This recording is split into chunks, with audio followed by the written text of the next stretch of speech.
ಆಹಾ OTT ಪ್ಲಾಟ್ಫಾರ್ಮ್ನಲ್ಲಿ ಹೊಸದಾಗಿ ಬಂದಿರುವ ಒಂದು investigative crime thriller web series Dhoolpet police station. ಹೈದರಾಬಾದ್ನ ಕ್ರೈಮ್ ಹಾಟ್ಸ್ಪಾಟ್ ಆಗಿರುವ ಧೂಲ್ಪೇಟ್ ಎಂಬ ಜಾಗದಲ್ಲಿ ನಡೆಯುವ ಕಥೆಯಿದು. ಈ ಪ್ರದೇಶವು ಗಾಂಜಾ ಮಾರಾಟ ಮತ್ತು ಇತರೆ ಕಾನೂನುಬಾಹಿರ ಚಟುವಟಿಕೆಗಳಿಗೆ ಕುಖ್ಯಾತಿಯಾಗಿದೆ.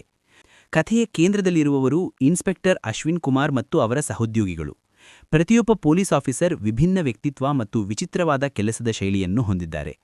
ಇವರು ಸಮಾಜದಲ್ಲಿನ ದೊಡ್ಡ ಕ್ರೈಮ್ಗಳ ಜೊತೆಗೆ ವಿಚಿತ್ರವಾದ ನೆರೆಹೊರೆಯ ಸಮಸ್ಯೆಗಳು ಮತ್ತು ಘರ್ಷಣೆಗಳನ್ನು ಸಹ ನಿಭಾಯಿಸುತ್ತಾರೆ. ಆರಂಭದಲ್ಲಿ ಇದು ಹಾಸ್ಯ ಮತ್ತು ವಿಲಕ್ಷಣ ಕೇಸ್ಗಳಿಂದ ಶುರುವಾದರೂ ಕಥೆ ಮುಂದುವರೆದಂತೆ ರಾಜಕೀಯ ಸಂಘರ್ಷಗಳು, ದೊಡ್ಡ ಕ್ರೈಮ್ ಥ್ರಿಲ್ಲರ್ ಮತ್ತು ತನಿಖೆಯ ಆಳಕ್ಕೆ ಇಳಿಯುತ್ತದೆ.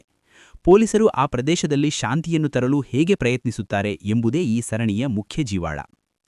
ಜಸ್ವಿನಿಯವರ ನಿರ್ದೇಶನ ಚೆನ್ನಾಗಿದೆ.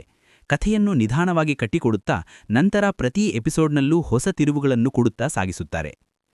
ಇದು ಮಾಮೂಲಿ ಕ್ರೈಮ್ ಸರಣಿಗಳಿಗಿಂತ ಸ್ವಲ್ಪ ವಿಭಿನ್ನವಾಗಿದೆ. ಇದರಲ್ಲಿ ಲೋಕಲ್ ಫ್ಲೇವರ್ ಮತ್ತು ಕಲರ್ಫುಲ್ ಕ್ಯಾರೆಕ್ಟರ್ಗಳಿವೆ. ಇದು ನೋಡುಗರಿಗೆ ಬೇರೆ ಥರದ ಅನುಭವ ನೀಡುತ್ತದೆ. ಅಶ್ವಿನ್ ಕುಮಾರ್ ಅವರು ತಮ್ಮ ಪಾತ್ರದಲ್ಲಿ ಆಕ್ಷನ್ ಮತ್ತು ಹಾಸ್ಯದ ಸಮತೋಲನವನ್ನು ಕಾಯ್ದುಕೊಂಡಿದ್ದಾರೆ. ಅವರ ದೇಹಭಾಷೆ ಮತ್ತು ಡೈಲಾಗ್ ಡೆಲಿವರಿ ಮೆಚ್ಚುವಂತಿದೆ. ಇತರ ಪ್ರಮುಖ ನಟರಾದ ಗುರು ಲಕ್ಷ್ಮಣ್, ಶ್ರೀತು ಕೃಷ್ಣನ್ ಮತ್ತು ಪ್ರೀತಿ ಶರ್ಮಾ ತಮ್ಮ ಪಾತ್ರಗಳಿಗೆ ಜೀವ ತುಂಬಿದ್ದಾರೆ. ಎಲ್ಲರ ಕೆಮಿಸ್ಟ್ರಿ ಪರವಾಗಿಲ್ಲ. ಪ್ಲಸ್ ಪಾಯಿಂಟ್ಗಳು: ಪ್ರತಿ ವಾರ ಹೊಸ ಎಪಿಸೋಡ್ ಬರುವುದರಿಂದ ಸಸ್ಪೆನ್ಸ್ ಉಳಿಯುತ್ತದೆ. ಹಾಸ್ಯ ಮತ್ತು ಕ್ರೈಮ್ನ ಮಿಶ್ರಣ ನೋಡುವುದಕ್ಕೆ ಫ್ರೆಶ್ ಆಗಿದೆ. ಪ್ರದೇಶದ ವಾಸ್ತವ ಚಿತ್ರಣವನ್ನು ತೋರಿಸುವ ಪ್ರಯತ್ನ ಮಾಡಿದ್ದಾರೆ. ಮೈನಸ್ ಪಾಯಿಂಟ್ಗಳು: ಒಟ್ಟು 50 ಎಪಿಸೋಡ್ಗಳಿರುವುದರಿಂದ ಕಥೆ ಸ್ವಲ್ಪ ನಿಧಾನವೆನಿಸಬಹುದು. ಎಲ್ಲ ಎಪಿಸೋಡ್ಗಳು ಒಂದೇ ಗುಣಮಟ್ಟದಲ್ಲಿರುವುದಿಲ್ಲ. ಕೆಲವು ಭಾಗಗಳು ಹಿಡಿತ ಕಳೆದುಕೊಳ್ಳುತ್ತವೆ. ಇದು ಮೂಲತಃ ತಮಿಳು ಮತ್ತು ತೆಲುಗು ಸರಣಿಯಾಗಿದ್ದು, ಡಬ್ಬಿಂಗ್ ಆಡಿಯೋದಲ್ಲಿ ಸಣ್ಣಪುಟ್ಟ ವ್ಯತ್ಯಾಸಗಳು ಇರಬಹುದು.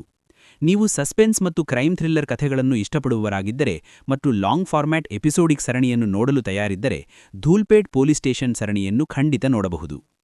ಇದರಲ್ಲಿನ ನಟನೆ ಮತ್ತು ಸ್ಥಳೀಯ ಕಥಾವಸ್ತುವು ನಿಮ್ಮನ್ನು ಹಿಡಿದಿಟ್ಟುಕೊಳ್ಳಬಹುದು. ಆದರೆ 50 ಎಪಿಸೋಡ್ಗಳನ್ನು ವೀಕ್ಷಿಸಲು ತಾಳ್ಮೆ ಇರಬೇಕು.